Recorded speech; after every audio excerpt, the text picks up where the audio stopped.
My name is Bledir Saferi and I'm excited to be your facilitator.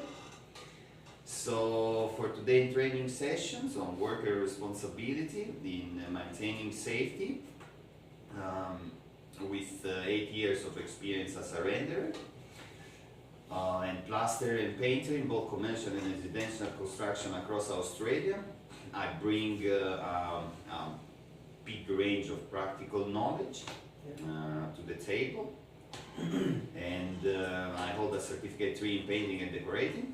So let's start with our discussion today. Okay, first things first. Press this a little bit better. Let's do a brief introduction of ourselves. Could every one of you share your names and what you hope to gain from today's session? Maybe starting from left to right. My name is Huss. I've been working in construction for about 10 years. Hoping to better acquaint myself with the safety and the policies around it. Thank you, Huss. Next. Good morning, everyone.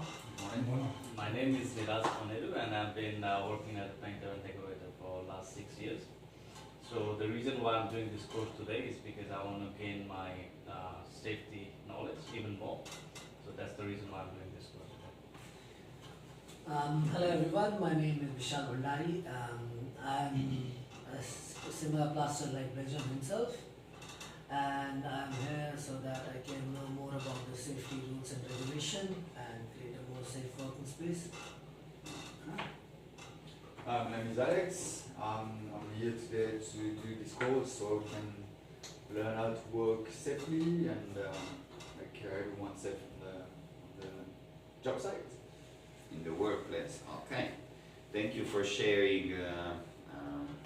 It's wonderful to have such a diverse group today.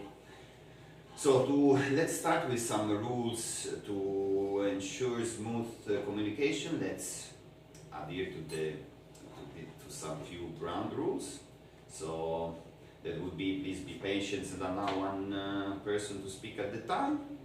Maintain a respectful tone throughout our discussion, and don't hesitate to ask questions if there is any. So respect and consider each other's suggestions and ideas, and as we engage in our session, let's also prioritize workplace health and safety considerations, setting apps like ergonomics workstations. Okay. So another brief introduction about emergency exit. Please take note of the emergency exit located at the back of the classroom, and in case of emergency we will evacuate through this exit and then proceed to the assembly point in the parking spot, which is where we came from. So fire alarms, if you hear the fire alarms, please remain calm and then follow my instruction for a safety evacuation. And there is a first aid kit located in the cabinet near the entrance. Is the second door at the front, close to the entrance door. If you need assistance, just ask me. Okay. So moving forward, before we begin, I'll pass you a paper which I placed in front of us. One sec. We'll just print your name, a signature and date, and then move. Sorry if I stopped, but No. there is a system to follow.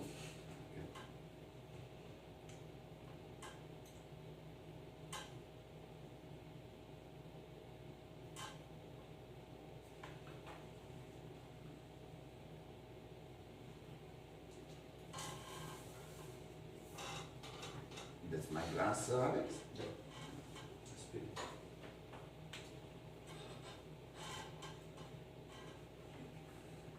Thanks.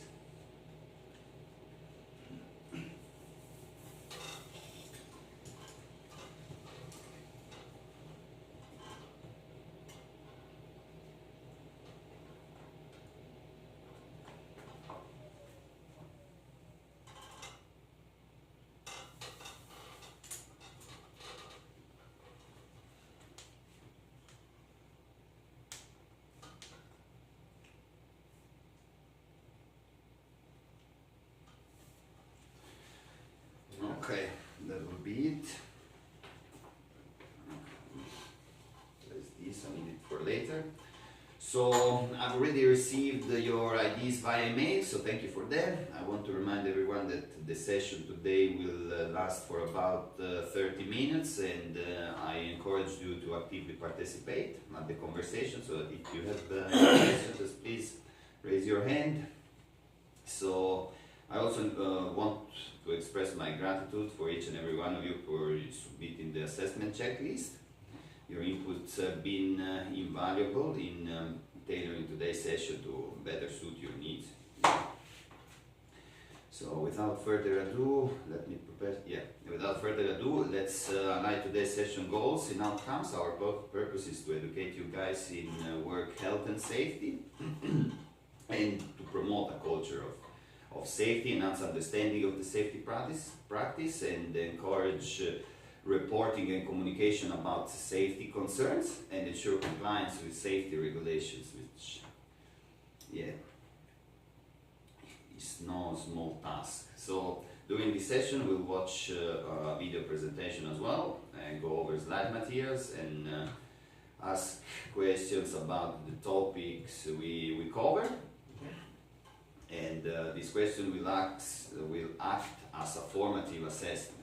So once they are asked, it will help me have a gauge of understanding of the concept as we go along. So said there, let me start with a question. So you ready? Yep. Yep. The question would be: the supervisor is the only person responsible for the safety in the workplace? True or false? I'd say false. Miraj? I'll say that's true. He's responsible for my safety. Michelle? I'll say false as well, because I don't think not only the supervisor but other people as well, including yourself. I would say false as well. It is false because Miraj, because everybody is responsible for their own safety in the construction site. But we will get to that in a little bit of more specific details, Yeah. Okay, so let me open the PowerPoint for you that I've prepared.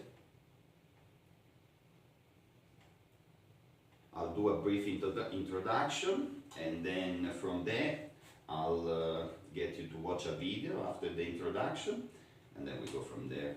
Okay. Let me move these papers to somewhere.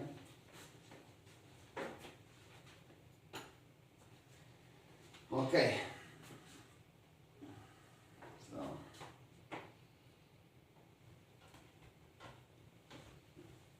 I don't know if you guys can Yeah. We can see it. let's see. Okay. Hopefully I don't go on top of Alex. Okay, so introduction to work health and safety legislation. So work health and safety, as is written here, laws establish the responsibilities of employers, workers, and other stakeholders to ensure safe and healthy workplace. These laws aim to prevent workplace injuries, illnesses, and fatalities by promoting management and a culture of safety. So what is stating here is that there is an actual legislation backing up the laws that are behind the work health and safety concerns in the construction site. So the important thing to keep in mind is that there is laws. If some of these laws are broken, that might lead to heavy fines or even prison time. So keep that in mind, but we will get to that in more specific details after. Okay, let me place a video for you guys to watch, so we get a little bit of a more detailed understanding of work health and safety responsibilities, and then we get to in very detail to the PowerPoint. Okay, maybe Haas is a little bit. No, it's okay. Yeah. This short presentation will provide you an overview of your work health and safety duties. Everyone has duties under work health and safety laws, including employers, workers, and others.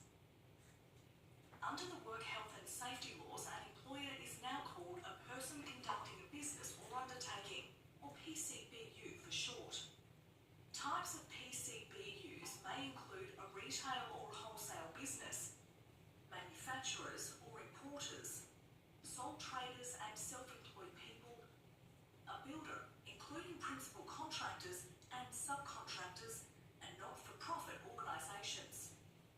As a PCBU, you must ensure the health and safety of your workers, visitors, customers and volunteers by ensuring safe systems of work, providing adequate facilities and effective systems for monitoring the health of workers and workplace conditions.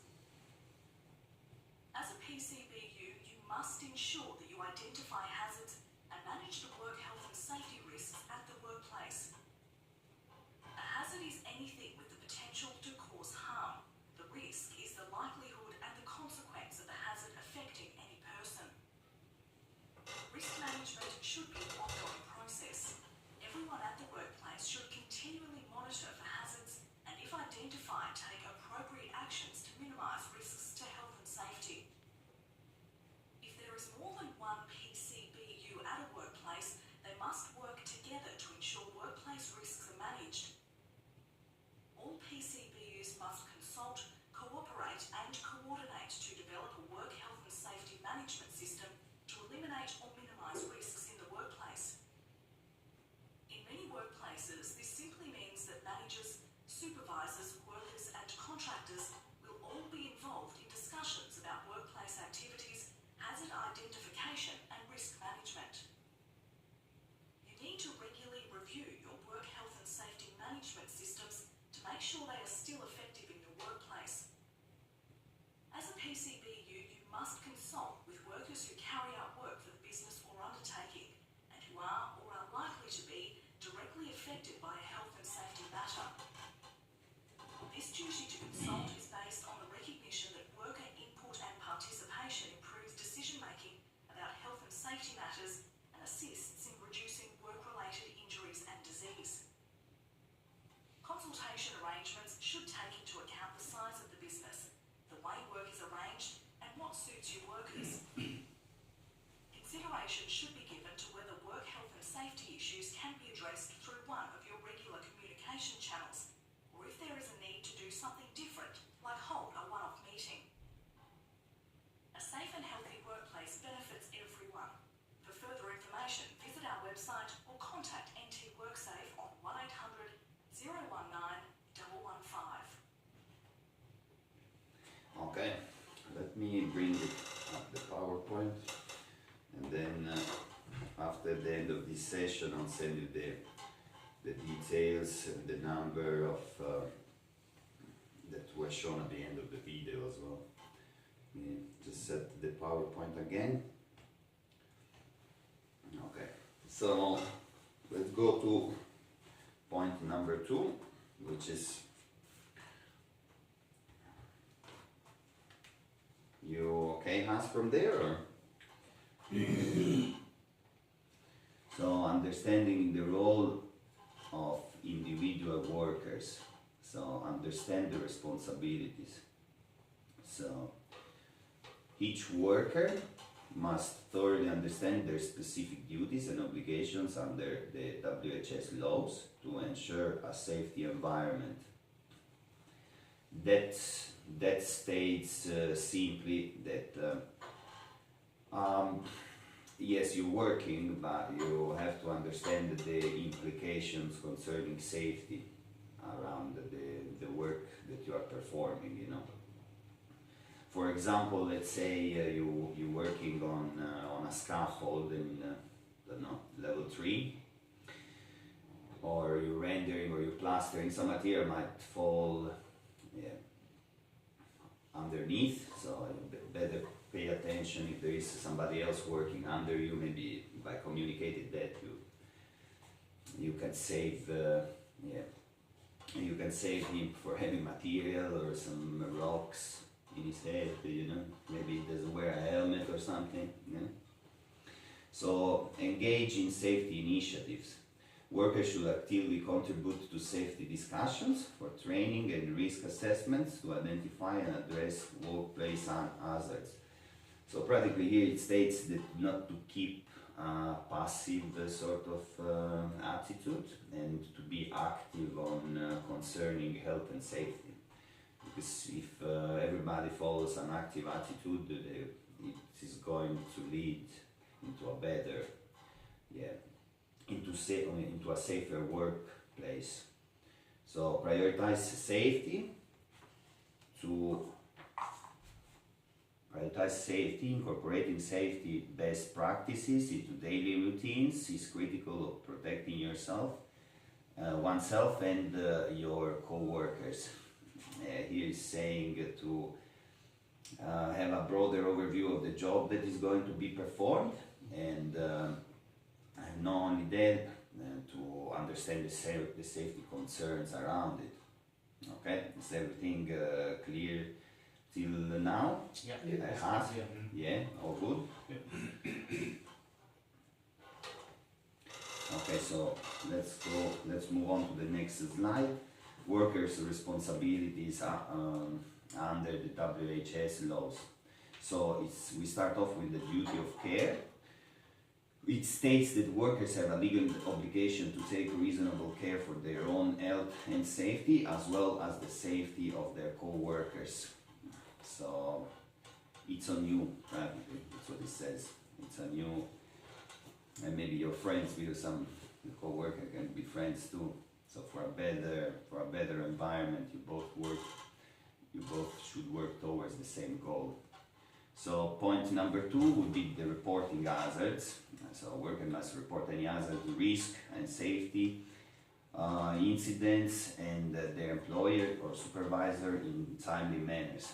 So here is reporting important, and the timing is important too, because the sooner you can eliminate an hazard or work around an hazard, the better. The less chance of an accident occurring. You know? So training and PPE, workers must participate in safety training in proper use and any personal protective equipment, PPE provided by the employer. Yeah, every site has got its specific rules about the PPE, so even sections of the site must, if you go in a special section of the site, it states that maybe in that specific section you have to wear earmuffs, or I haven't seen, or glasses maybe, but some sites require you to wear glasses or gloves all time, you know. So let's move on to slide number 4, duty of care for personal and co-worker safety. So personal safety, workers have a legal responsibility to take reasonable care in their own health and safety, including following safety protocols and using protective equipment. Yeah, the key word is legal responsibility here. So it's quite important to follow the guidelines, you know. So co-worker safety, workers might also consider the safety of their colleagues, identifying and reporting hazard and actively participating in safety initiative. So practically the lazy attitude or that way of thinking that somebody else is going to report that hazard, it won't work out, because if the next guy thinks the same, the accidents will happen. So it's important to actually to push yourself and your co-workers to do it, and let's see if the rest will follow up, you know. So share the responsibility, maintain a safe work environment, and in a shared duty, workers might hold themselves and each other accountable for upholding safety standards. Yeah, here the key word is the word responsibility. So if you break it down, it practically means it's an ability for a response, you know. That's what it means. Which means that you understanding that it actually matters that you take the situation in hands when it comes to this sort of stuff. You know? So reporting an hazard, the step by step of it's hard. Just to put it on to silence, Miraj, Yes. so not to disturb the flow of the lesson, please. Thank you. That's all. So reporting hazards and incidents, there is a step. There's a set of steps of doing it. The first would be identify the hazards when you go and work. I don't know. You are going from your storeroom to the specific place where you're going to perform your work, and if you see something that is unsafe in between there, you just report it. You identified it, and then the second step would be report promptly by notify supervisor immediately and any hazards or incidents. So notify your supervisor, and then the next step would be, you can also in some sites you can text directly or send a picture directly to the safety officer without getting the supervisor involved. But it's better to get your supervisor involved, because the third step requires to document the process, thoroughly. So provide the detailed information to aid an investigation and the resolution. So practically after following the steps, the safety officer on site or the management, somebody that is helping him, will find a way, maybe ask your feedback too. Okay, so let's move on to the next slide. So participating in risk assessment. So identifying an hazard first, actively observe the workplace environment and note any potential shape and risks of hazards, which was, as we stated before, assess the risk, collaborate with your colleague to evaluate the likelihood and severity in identifying hazards. Same, ask around. There are people that have more experience than you. They could know a way to work around the hazards as well. Then propose control. Suggest effective control measures to eliminate or minimize the risk, such as engineering solution or procedural changes. Yeah, you can do that too. Some safety officers on site, they need some experience from if they know, they have a better overview of the laws, but if you have a certain sort of solutions how to work around a potential an hazard that could cause a potential risk, you can suggest it to him. He'll most likely go for it, if it's very well proposed, So implement solution, participate in implementing the agreed upon control measure, and then follow through on any assigned task. And then, you practically apply the controls that you have agreed on. Okay. So moving on to the next slide. Let me try to go to.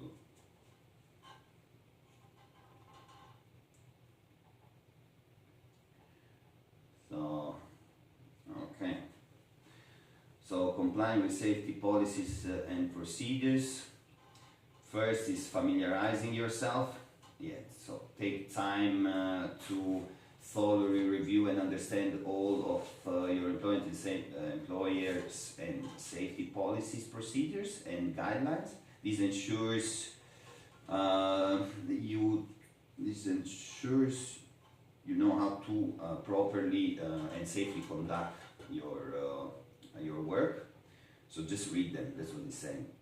Follow instructions, strictly adhere to all safety protocols, including using equipment correctly, following safe and work practices, and complying with any safety related instructions from a supervisor. So follow instructions. Report violations. If you said any violations of the safety policies and procedures, just report them. Sometimes it's hard to do because it could affect some of your co-workers, but it is important to follow this certain sort of attitude. It is better for him to go home safely than everything else that can come with it. So proactively contribute. Yeah, this offer suggestion on improving policies and procedures based on your on the job experience. Yeah, always never passive attitude, always active attitude. Using personal PPE, protective equipment. Think about of the PPE as your last line of defense. This PPE cannot save you from major hazards. That's the last line of defense. So, and as we stated before, every site got his own specific PPEs.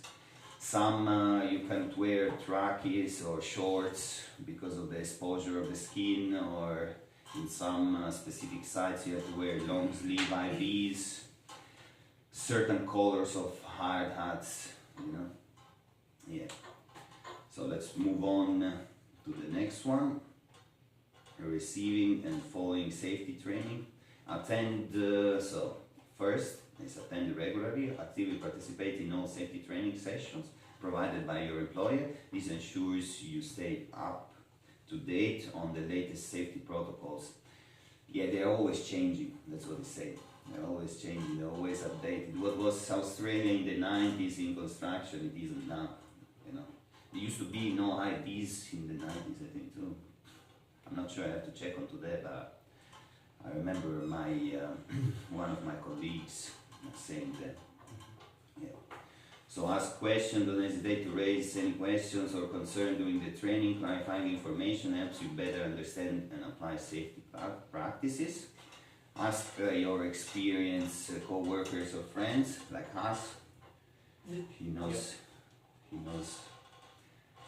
a lot because of his time, his experience. In the industry, yeah. So implement learning, consistently apply the safety techniques and procedures you learn, training in your daily work. They reinforce good habits and maintain safety environments, a safe environment. So yeah, just implement and learn. Okay, let's stop for a sec. You guys, any questions? Alex? No, No, so far so Okay, good. Michelle? If you have any questions following on, just raise your hand. Yeah. Okay. Ask.